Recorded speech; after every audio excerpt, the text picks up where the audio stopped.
ওই চল যা এখান থেকে। পারু, যখন এদের পারু ছিল। ভাই আমি স্কুলে যাচ্ছি, তুমি পারুকে দেখে রাখো। আচ্ছা ঠিক আছে। আরে পারু, পারু, আরে তালহা ভাই, সকাল থেকে পারুকে দেখছি না, মনে হয় কেউ চুরি করে নিয়ে গেছে। কি বললো? আরে তালহা ভাই ওঠো। হুজুর সাহেব আমার সঙ্গে চলুন, তালহা ভাই পড়ে গিয়েছে। আরে তাড়াতাড়ি চলো।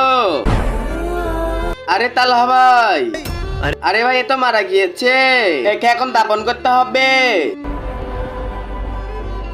এর আগে তুমি হিন্দু হলে কমেন্ট করো, মুসলিম হলে লাইক করে সাবস্ক্রাইব করে দাও। আজকে দেখা যাবে কার শক্তি সবচেয়ে বেশি। আরে আজকে স্কুল থেকে আসতে লেট হয়ে গেছে। আরে আমার পারু কোথায়? পারু, পারু, আরে ভাইয়া, আরে ওখানে কি হচ্ছে? আরে ভাইয়া, আজকে আমার ভাইয়াও নেই, পারুও নেই, তোমরা সাবস্ক্রাইব করো।